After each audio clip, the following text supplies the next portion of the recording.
great leadership, along with the leaders of the Senate and the minority leader in the House. I appreciate the fact that you've invited me to address this great assembly, the world's greatest democracy. The Congress of the United States speaks for the American people, and the American people speak for the entire world. I very much value this opportunity to address this august forum. You said just now something that resonates throughout the ages. Almost 2,000 years ago, the Romans breached the walls of Jerusalem on this day, almost 2,000 years ago. Well, our enemies will not breach our walls today. And our wall is not made up only of our own soldiers, our brave heroes, but also the friendship and alliance with the great United States of America. That is very much expressed here today, and I thank you for giving me this opportunity. And the people of Israel, thank you for giving us this opportunity to express our common alliance. Thank you, Mr. Speaker. Thank you so much. Thank you. Thank you very much. Mr. Prime Minister, what's your message to Democrats who are not attending your speech today? Sir, what's your reaction to Democrats boycotting your speech? Thanks, Press. Thanks, Press. Thank you.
Well, after the event with Trump, taking a chance. Secret Service workers.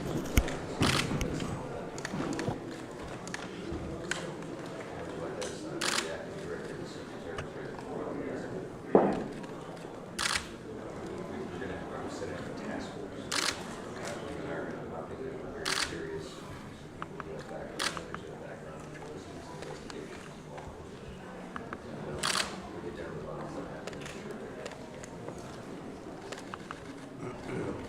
Can we have a handshake? Great, thank you so much. Handshake?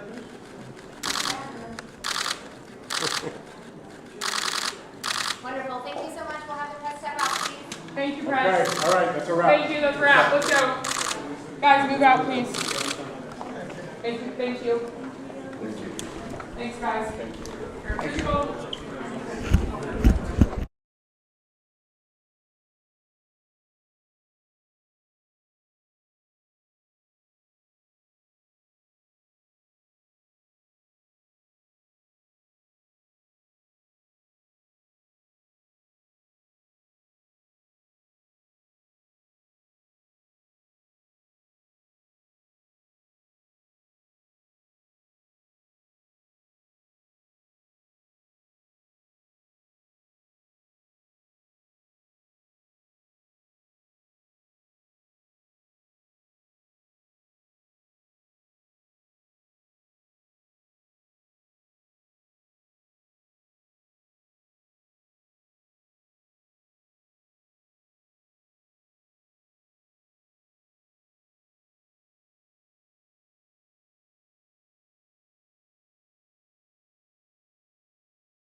The joint meeting will come to order.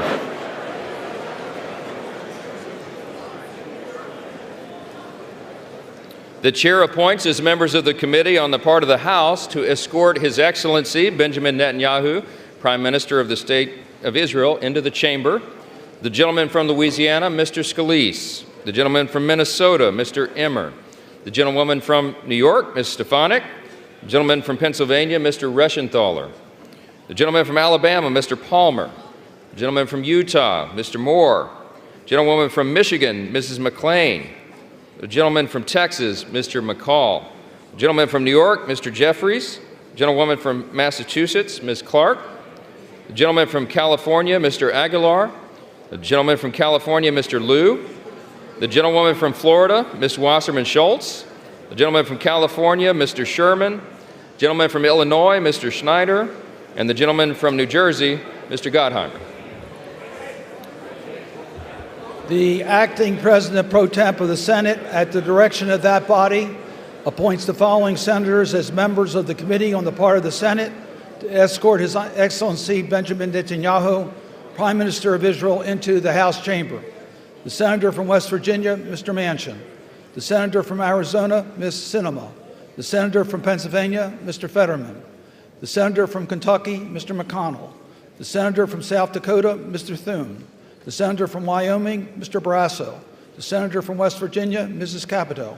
The senator from Iowa, Ms. Ernst. The senator from Montana, Mr. Daines. The senator from Iowa, Mr. Grassley. The senator from Idaho, Mr. Risch.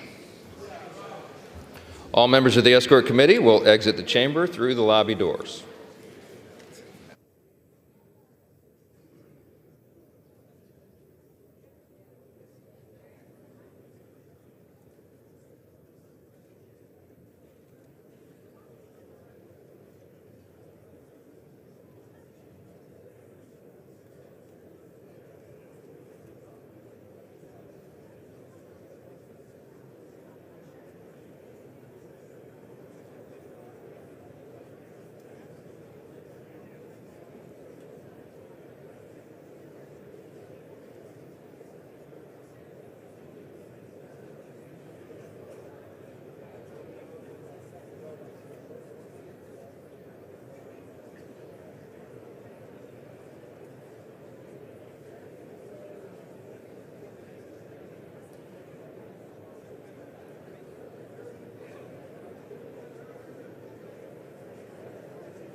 Speaker, the Prime Minister of the State of Israel.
Members of Congress, I now have the high privilege and distinct honor of presenting to you His Excellency Benjamin Netanyahu, Prime Minister of Israel.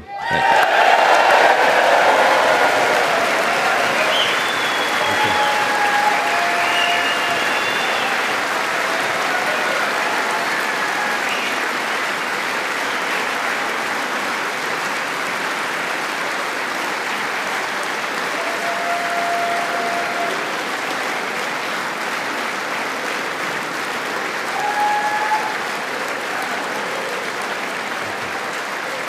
Thank you.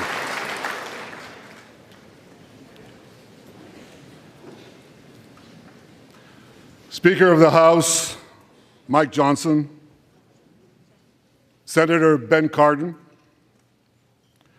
Minority Leader Hakeem Jeffries, Senate Majority Leader Chuck Schumer, Senate Minority Leader Mitch McConnell, Senators, members of Congress, distinguished guests. Mr. Speaker, I want to thank you for giving me the profound honor of addressing this great citadel of democracy for the fourth time.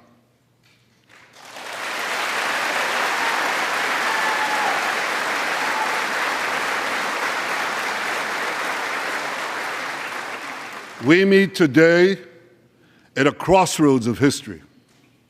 Our world is in upheaval. In the Middle East, Iran's axis of terror confronts America, Israel, and our Arab friends. This is not a clash of civilizations. It's a clash between barbarism and civilization.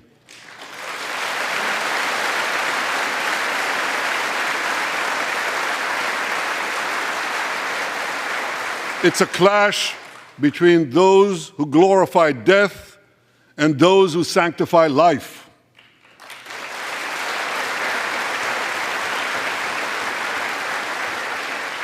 For the forces of civilization to triumph, America and Israel must stand together.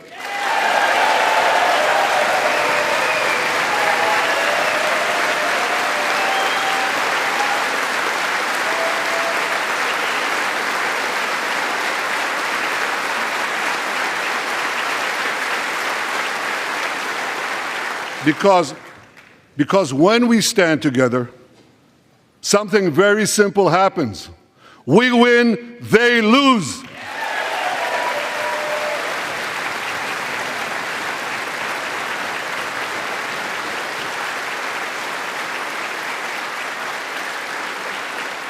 And my friends, I came to assure you today of one thing: we will win.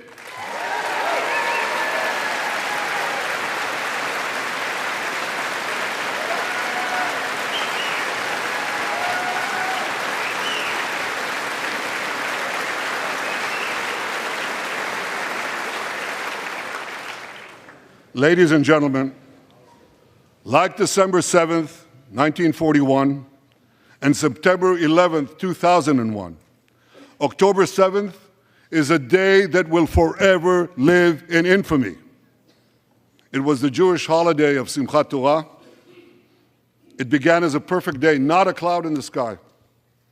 Thousands of young Israelis were celebrating at an outdoor music festival. And suddenly, at 6:29 a.m., as children were still sleeping soundly in their beds in the towns and kibbutzim next to Gaza, suddenly heaven turned into hell. 3,000 Hamas terrorists stormed into Israel. They butchered 1,200 people from 41 countries, including 39 Americans.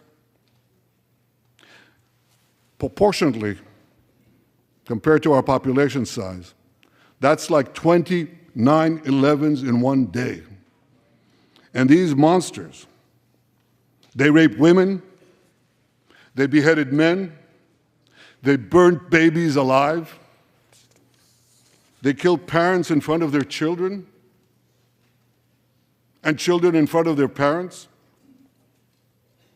They dragged 255 people, both living and dead, into the dark dungeons of Gaza. Israel has already brought home 135 of these hostages, including 7 who were freed in daring rescue operations.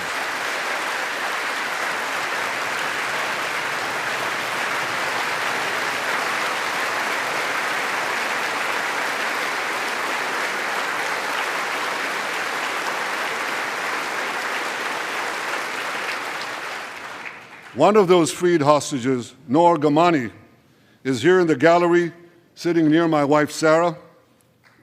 On the morning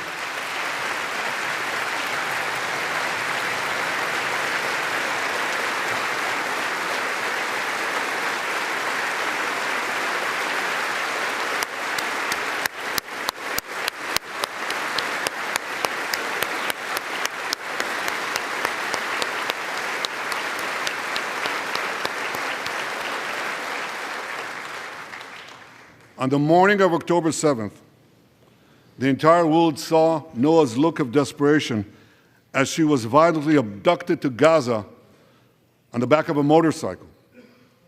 I met Noah's mother, Leora, a few months ago. She was dying of cancer. She said to me, "Prime Minister, I have one final wish. I wish to hug my daughter Noah one last time before I die." 2 months ago, I authorized a breathtaking commando rescue operation. Our special forces, including a heroic officer named Arnon Zmora, who fell in this battle, rescued Noah and 3 other hostages.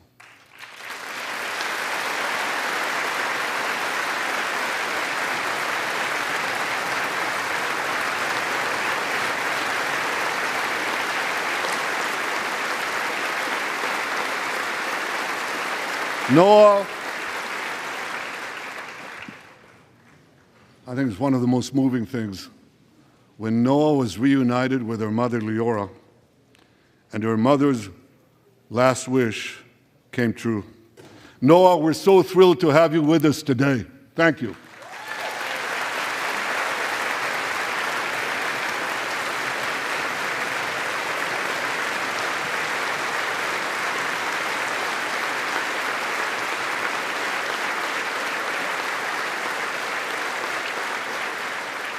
Many hostage families are also here with us today, including Eliyahu Bibas. Eliyahu Bibas is the grandfather of those 2 beautiful red-headed boys, the Bibas boys, toddlers. And they were taken hostage with their mother and Eliyahu's son. The entire family was taken hostage. 2 beautiful red-haired children taken hostage. What monsters. And with us also is Iris Chaim, whose son, Yotam, bravely escaped Hamas captivity with 2 other Israelis, and tragically they were killed, making their way back to our lines. We have with us also the families of American hostages. They're here.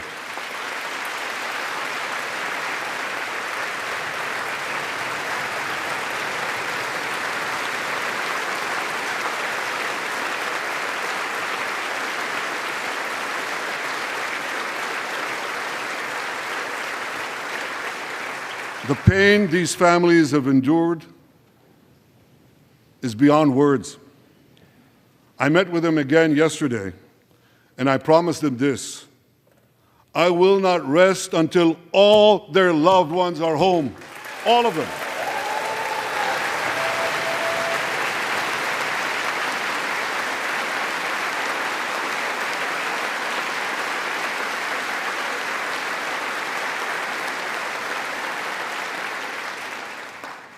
As we speak,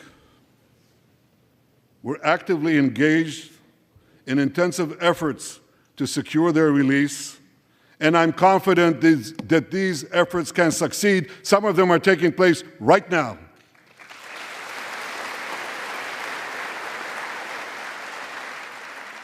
I want to thank President Biden for his tireless efforts on behalf of the hostages and for his efforts to the hostage families as well.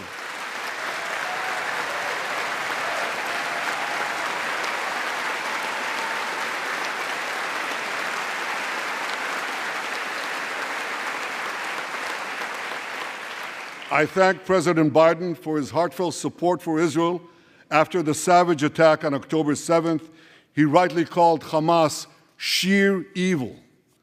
He dispatched 2 aircraft carriers to the Middle East to deter a wider war. And he came to Israel to stand with us during our darkest hour, a visit that will never be forgotten.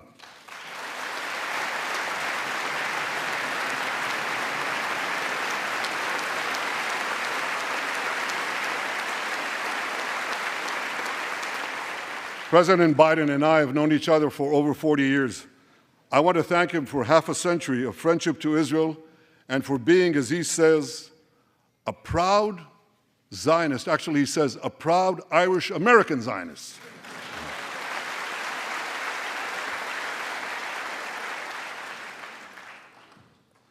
My friends, for more than 9 months, Israel's soldiers have shown boundless courage.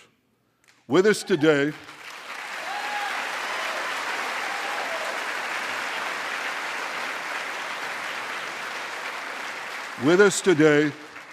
is Lieutenant Avichai Reuven.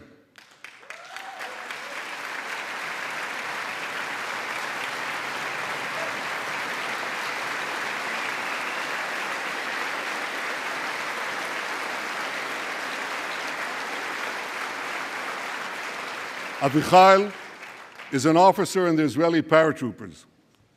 His family immigrated to Israel from Ethiopia. In the early hours of October 7th, Avichai heard the news of Hamas's bloody rampage. He put on his uniform, grabbed his rifle, but he didn't have a car. So he ran 8 miles to the front lines of Gaza to defend his people.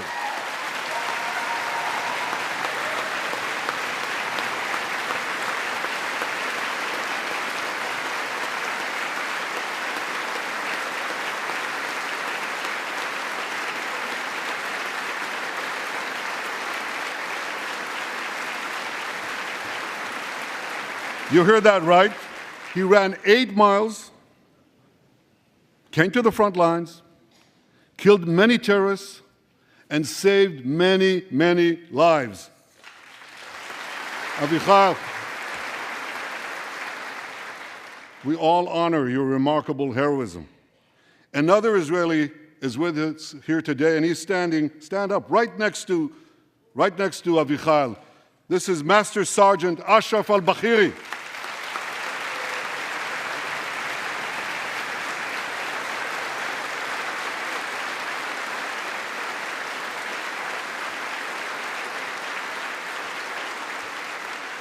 Ashraf is a Bedouin soldier from the Israeli Muslim community of Raat. On October 7th, Ashraf too killed many terrorists. First, he defended his comrades in the military base, and he then rushed to defend the neighboring communities, including the devastated community of Kibbutz Be'eri. Like Ashraf,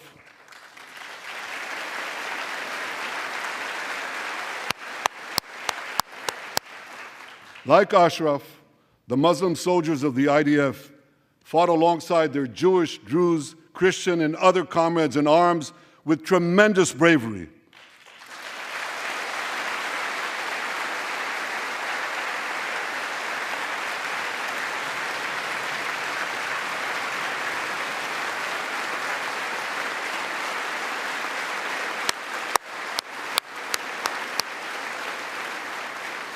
A third hero, Lieutenant Asa Sofer, is also here with us.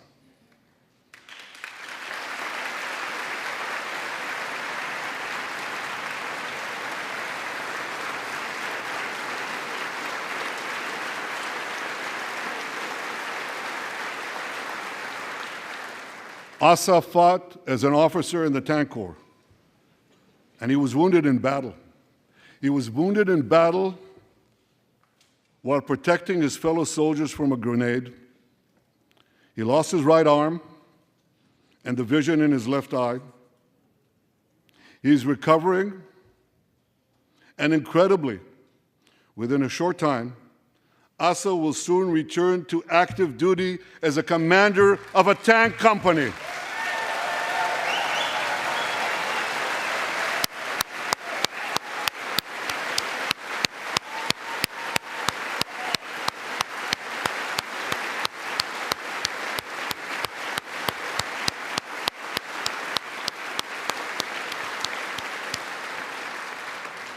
I just learned there is a fourth hero here, Lieutenant Jonathan Ben Hamel, who lost a leg in Gaza and continued to fight.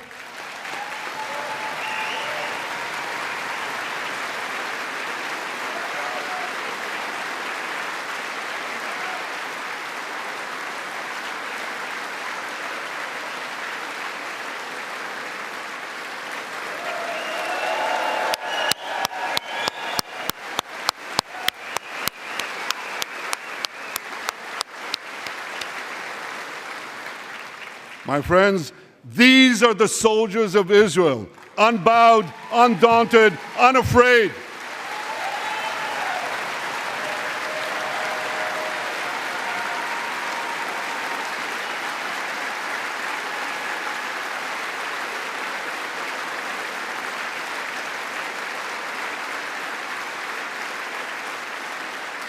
As the Bible says, Am kelavi yakum.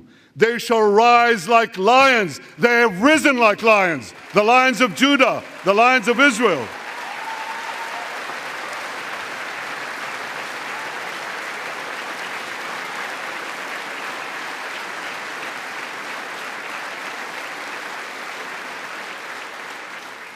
Ladies and gentlemen, the men and women of the IDF come from every corner of Israeli society, every ethnicity, every color, every creed, left and right, religious and secular.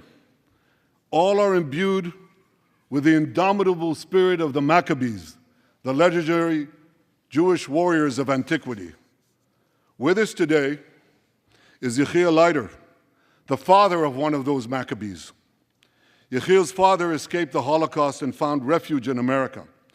As a young man, Yechiel moved to Israel and raised a family of 8 children. He named his eldest son Moshe after his late father. Moshe became an exemplary officer in one of our elite commando units. He served with distinction for 2 decades while raising 6 beautiful children of his own. On October 7th, Moshe volunteered to return to combat. 4 weeks later, he was killed when a booby-trapped mine exploded in a tunnel shaft right next to a mosque.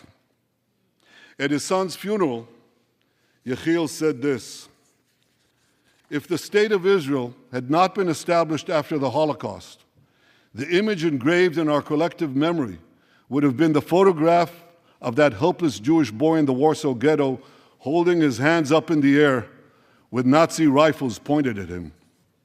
But because of the birth of Israel," Yechiel continued, "because of the courage of soldiers like my son Moshe, the Jewish people are no longer helpless in the face of our enemies."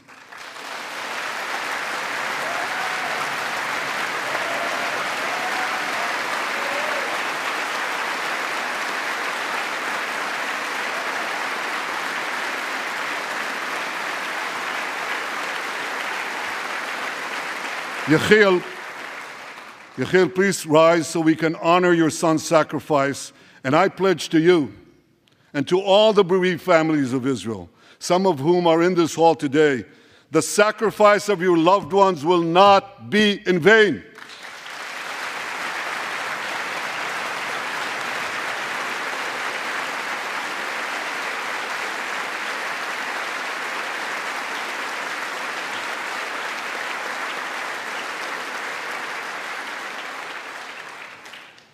It will not be in vain because for Israel, never again must never be an empty promise. It must always remain a sacred vow. And after October 7th, never again is now.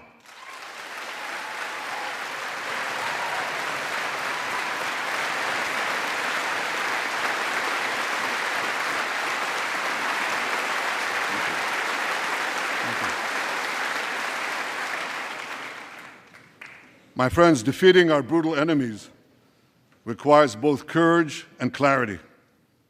Clarity begins by knowing the difference between good and evil. Yet incredibly, many anti-Israel protesters, many choose to stand with evil.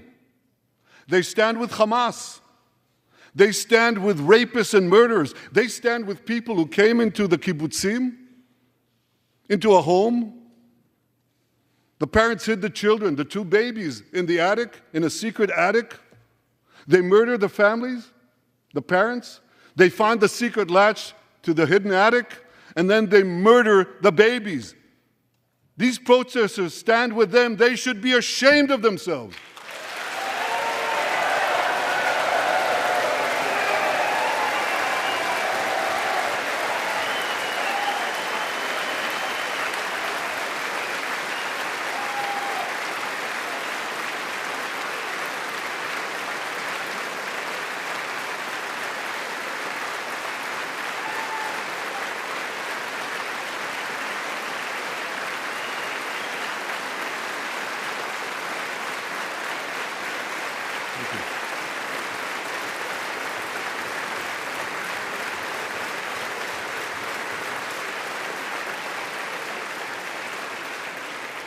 They refuse to make the simple distinction between those who target terrorists and those who target civilians, between the democratic state of Israel and the terrorist thugs of Hamas. We recently learned from the National Security Director, U.S. Director of National Intelligence, that Iran is funding and promoting anti-Israel protests in America. They want to disrupt America. So these protesters burn American flags even on the 4th of July. And I wish to salute the fraternity brothers at the University of North Carolina who protected the American flag against these anti-Israel protesters.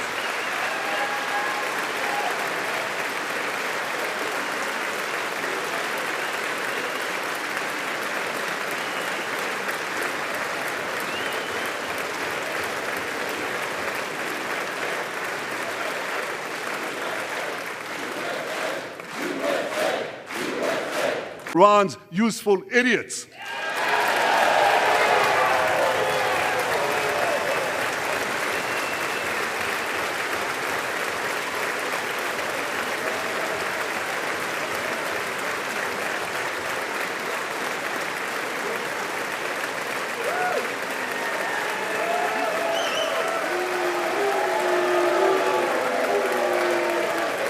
Some of these protesters, and it's amazing, absolutely amazing. Some of these protesters hold up signs proclaiming gays for Gaza.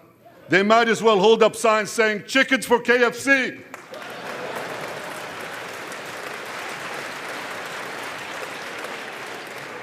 These protesters chant from the river to the sea, but many don't have a clue what river and what sea they're talking about. They not only get an F in geography, they get an F in history.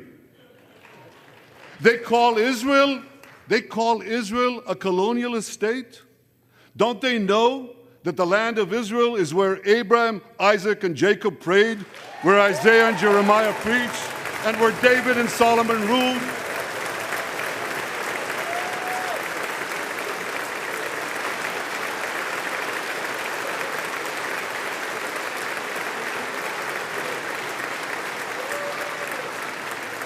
For nearly 4,000 years, the land of Israel has been the homeland of the Jewish people. It's always been our home. It will always be our home.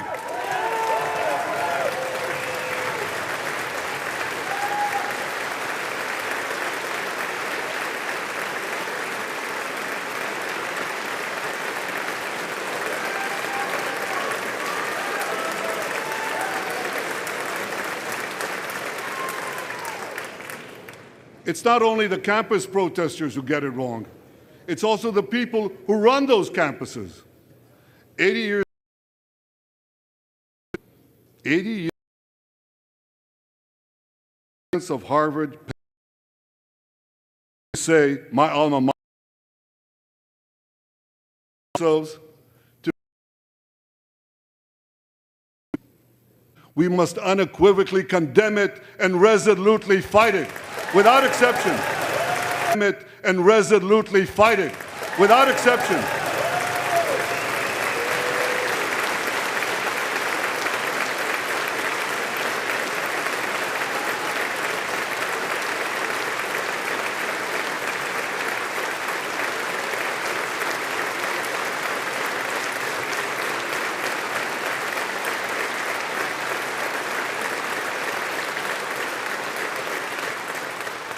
And don't be fooled when the blood libels against the Jewish state come from people who wear fancy silk robes and speak in lofty tones about law and justice.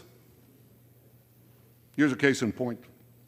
The prosecutor of the International Criminal Court has shamefully accused Israel of deliberately starving the people of Gaza. This is utter, complete nonsense. It's a complete fabrication.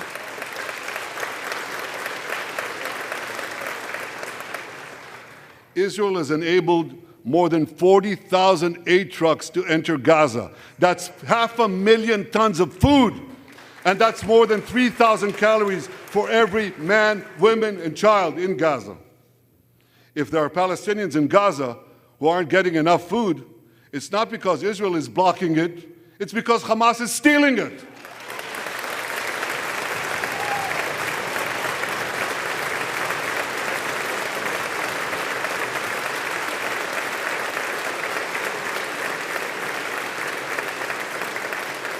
So much for that lie, but here's another. The ICC prosecutor accuses Israel of deliberately targeting civilians. What in God's green earth is he talking about? The IDF has dropped millions of flyers, sent millions of text messages, made hundreds of thousands of phone calls to get Palestinian civilians out of harm's way. But at the same time, Hamas does everything in its power to put Palestinian civilians in harm's way. They fire rockets from schools, from hospitals, from mosques. They even shoot their own people when they try to leave the war zone. A senior Hamas official, Fatri Hamad, boasted, listen to this, he boasted that Palestinian women and children excel at being human shields. His words, excel at being human shields. What monstrous evil. For Israel, every civilian death is a tragedy. For Hamas, it's a strategy. They actually want Palestinian civilians to die so that Israel will be smeared in the international media and be pressured to end the war before it's won. This would enable Hamas to survive another day and, as they vowed, to carry out October 7th again and again and again. Well, I want to assure you, no matter what pressure is brought to bear, I will never allow that to happen.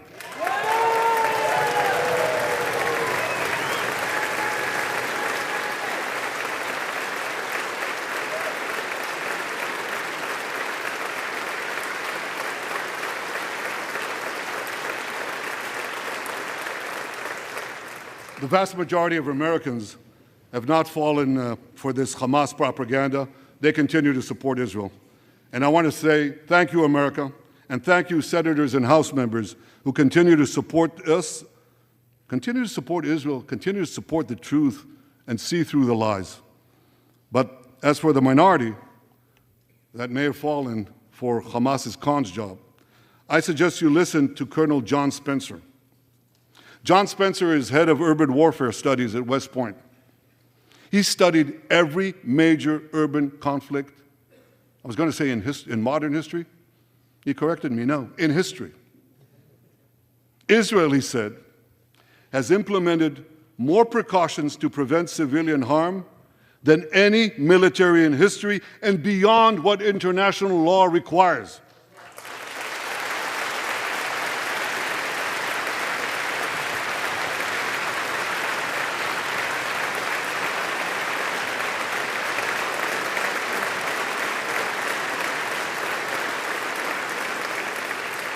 That's why, despite all the lies you've heard, the war in Gaza has one of the lowest ratios of combatants to non-combatants casualties in the history of urban warfare. And you want to know where it's lowest in Gaza? It's lowest in Rafah. In Rafah. Remember what so many people said? If Israel goes into Rafah, there will be thousands, maybe even tens of thousands of civilians killed. Well, last week, I went into Rafah. I visited our troops as they finished fighting Hamas's remaining terrorist battalions. I asked the commander there, how many terrorists did you take out in Rafah? He gave me an exact number, 1,203. I asked him, how many civilians were killed? He said, Prime Minister, practically none, with the exception of a single incident where shrapnel from a bomb hit a Hamas weapons depot and unintentionally killed 24 people. The answer is practically none. You want to know why? Because Israel got the civilians out of harm's way, something people said we could never do, but we did it.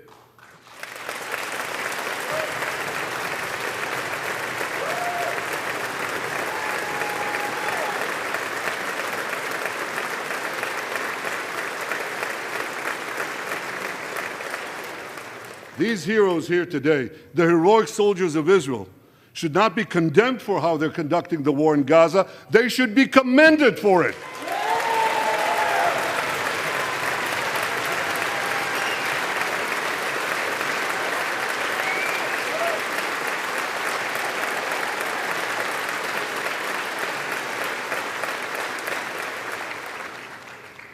I want to thank all of you here today who forcefully opposed the false accusations of the ICC and stood up for the truth. These lies are not only libelous, they're downright dangerous. The ICC is trying to shackle Israel's hands and prevent us from defending ourselves. And if Israel's hands are tied, America is next. And I'll tell you what else is next. The ability of all democracies to fight terrorism will be imperiled. That's what's on the line. So let me assure you, the hands of the Jewish state will never be shackled. Israel will always defend itself.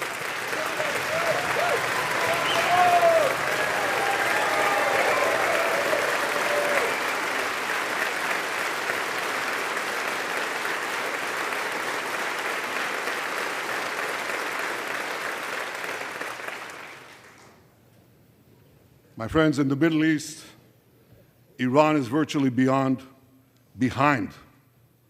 all the terrorism, all the turmoil, all the chaos, all the killing. And that should come as no surprise. When he founded the Islamic Republic, Ayatollah Khomeini pledged, "We will export our revolution to the entire world." We will export the Islamic revolution to the entire world. Now ask yourself, which country ultimately stands in the way of Iran's maniacal plans to impose radical Islam on the world? And the answer is clear. It's America, the guardian of Western civilization and the world's greatest power.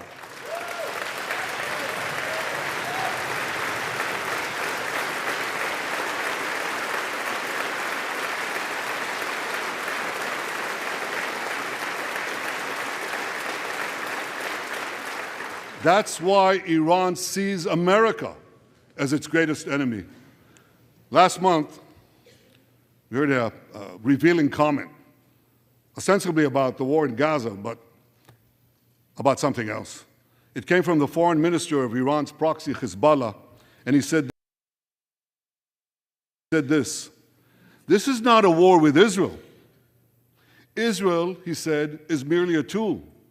The main war, the real war, is with America." Iran's regime has been fighting America from the moment it came to power.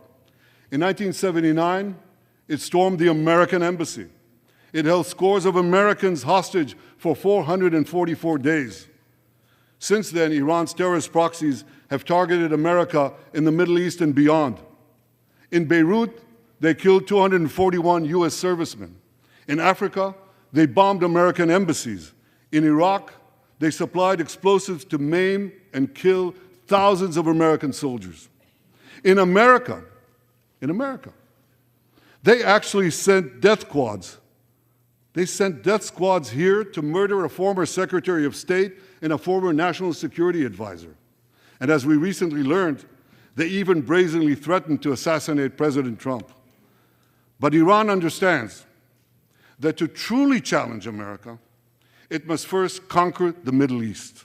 And for this, it uses its many proxies, including the Houthis, Hezbollah, and Hamas. Yet in the heart of the Middle East, standing in Iran's way, is one proud pro-American democracy, my country, the State of Israel.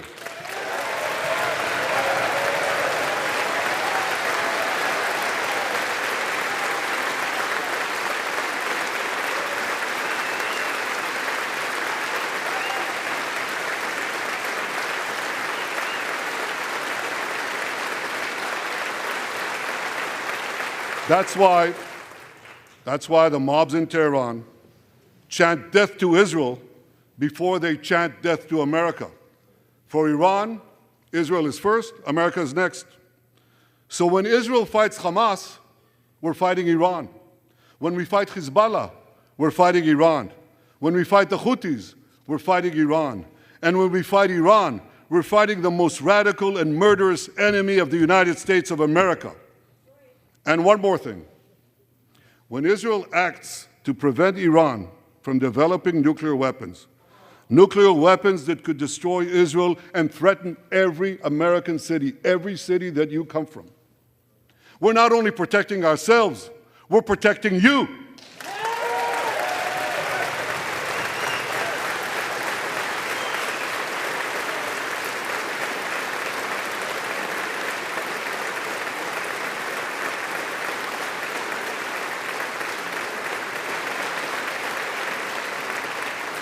My friends, if you remember one thing from the speech, remember this.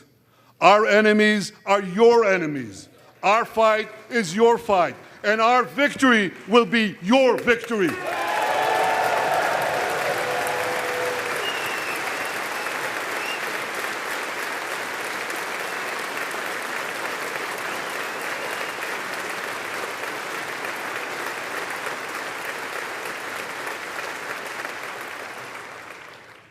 Ladies and gentlemen, that victory is in sight.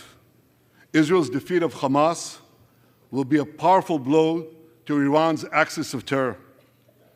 Another part of that axis, Hezbollah, attacked Israel on October 8th, a day after the Hamas attack. It has launched thousands of missiles and drones against us. 80,000 of our citizens in northern Israel evacuated their homes, becoming effectively refugees in their own land. We are committed to returning them home. We prefer to achieve this diplomatically. But let me be clear.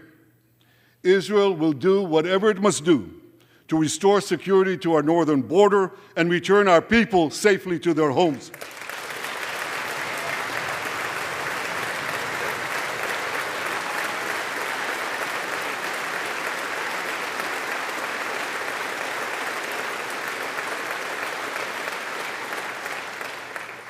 Last Friday, a third Iranian proxy, the Houthis, attacked Tel Aviv with a deadly drone.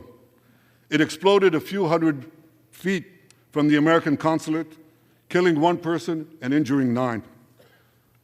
On Saturday, I authorized a swift response to that attack. All our enemies should know this. Those who attack Israel will pay a very heavy price. And as we defend ourselves,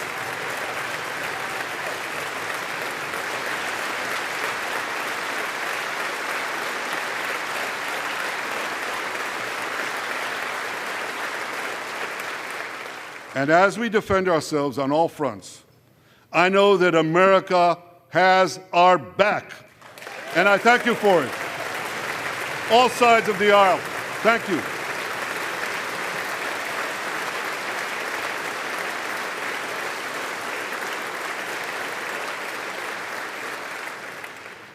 My friends, for decades, America has provided Israel with generous military assistance, and a grateful Israel has provided America with critical intelligence that saved many lives. We've jointly developed some of the most sophisticated weapons on earth. I choose my words carefully. We've jointly developed some of the most sophisticated weapons on earth that help protect both our countries. And we also help keep American boots, we help keep Americans' boots off the ground while protecting our shared interests in the Middle East.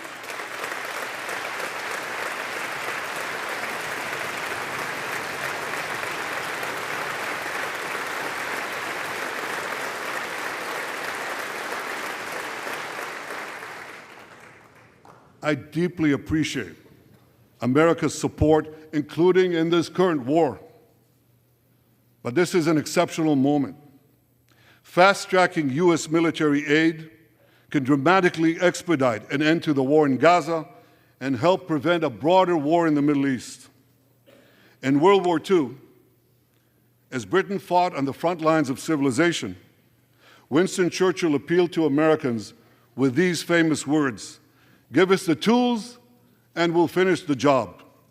Today, as Israel fights on the front line of civilization, I too appeal to America. Give us the tools faster and we'll finish the job faster.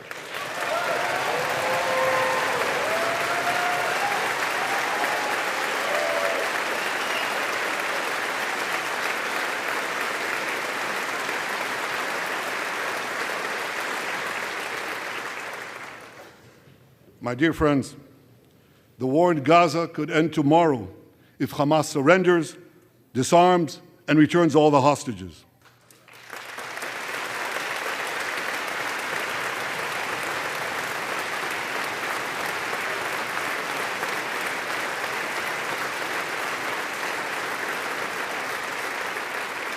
But if they don't, Israel will fight until we destroy Hamas's military capabilities, end its rule in Gaza, and bring all our hostages home.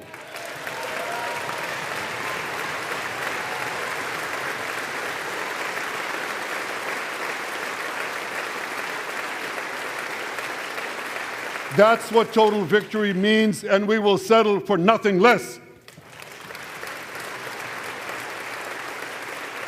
The day after we defeat Hamas, a new Gaza can emerge. My vision for that day is of a demilitarized and de-radicalized Gaza.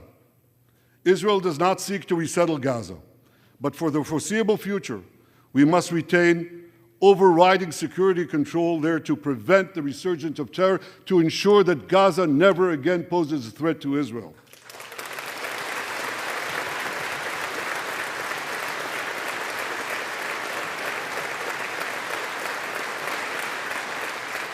Gaza should have a civilian administration run by Palestinians who do not seek to destroy Israel. That's not too much to ask. It's a fundamental thing that we have a right to demand and to receive.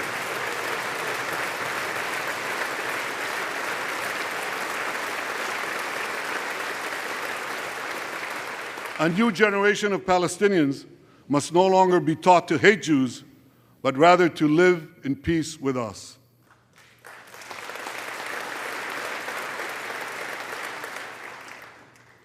Those twin words, demilitarization and de-radicalization, those two concepts were applied to Germany and Japan after World War II, and that led to decades of peace, prosperity, and security. Following our victory,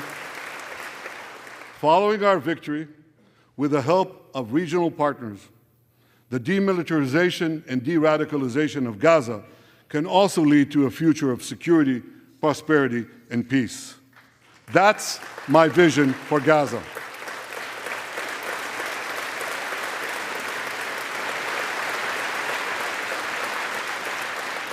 Now, here's my vision for the broader Middle East. It's also shaped in part by what we saw in the aftermath of World War II. After that war, America forged a security alliance in Europe to counter the growing Soviet threat. Likewise, America and Israel today can forge a security alliance in the Middle East to counter the growing Iranian threat. All countries that are at peace with Israel and all those countries who will make peace with Israel should be invited to join this alliance. We saw a glimpse of that potential alliance on April 14th. Led by the United States, more than half a dozen nations worked alongside Israel to help neutralize hundreds of missiles and drones launched by Iran against us. Thank you, President Biden, for bringing that coalition together.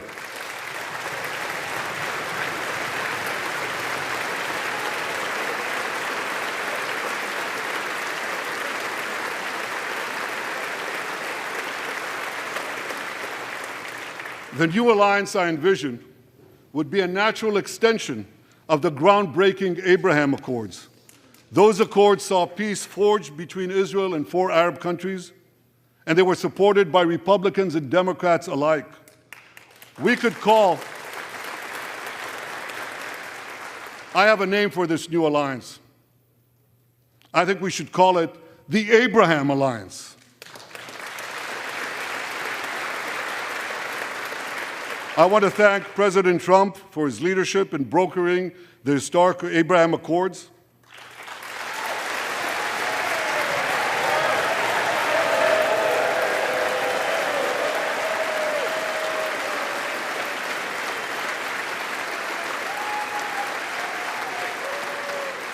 Like Americans, Israelis were relieved that President Trump emerged safe and sound from that dastardly attack on him, dastardly attack on American democracy.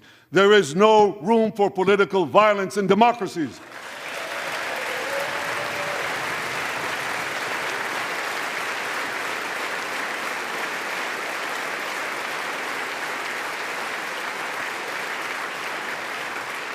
I also want to thank President Trump for all the things he did for Israel, from recognizing Israel's sovereignty over the Golan Heights, to confronting Iran's aggression, to recognizing Jerusalem as our capital and moving the American embassy there.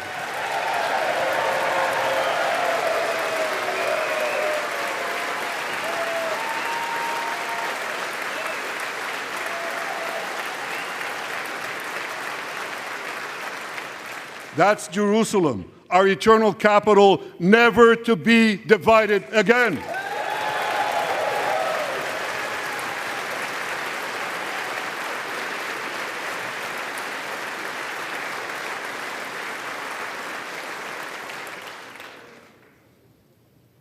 My dear friends, Democrats and Republicans, despite these times of upheaval, I'm hopeful about the future.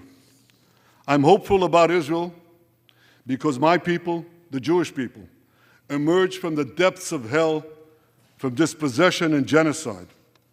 And against all odds, we restored our sovereignty in our ancient homeland. We built a powerful and vibrant democracy, a democracy that pushes the boundaries of innovation for the betterment of all humanity. I'm hopeful about America because I'm hopeful about Americans.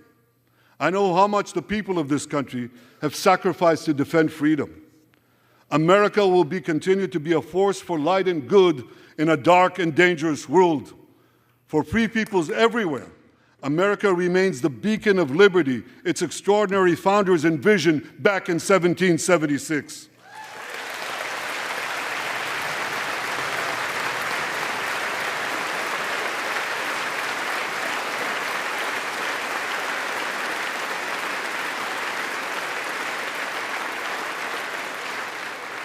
Working together, I'm confident that our two nations will vanquish the tyrants and terrorists who threaten us both. As Israel's Prime Minister, I promise you this: no matter how long it takes, no matter how difficult the road ahead, Israel will not relent, Israel will not bend. We will defend our land, we will defend our people, we will fight until we achieve victory. Victory over liberty, rather victory of liberty over tyranny, victory of life over death, victory of good over evil. That's our solemn commitment.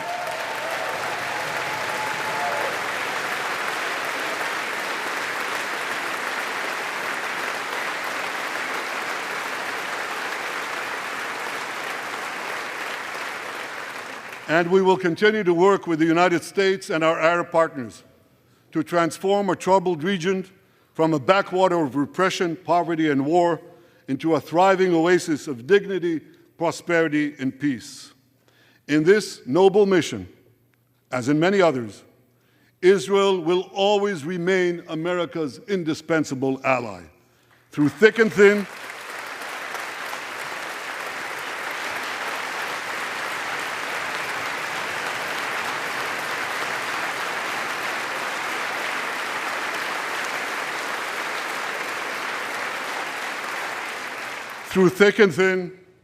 in good times and in bad, Israel will always be your loyal friend and your steadfast partner. On behalf of the people of Israel, I came here today to say, thank you, America. Thank you for your support and solidarity. Thank you for standing in Israel, with Israel, in our hour of need. Together we shall defend our common civilization. Together, we shall secure a brilliant future for both our nations.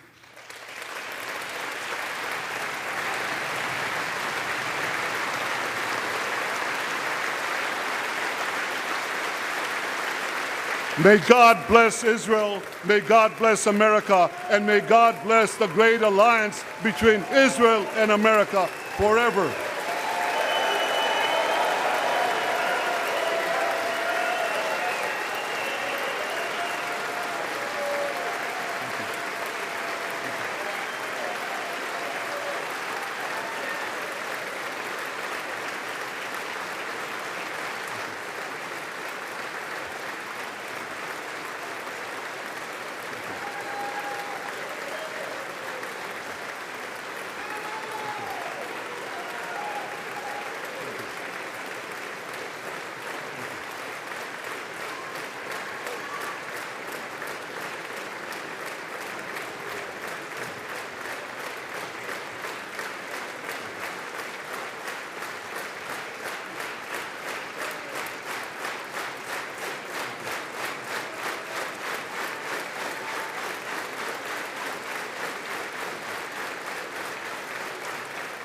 Thank you.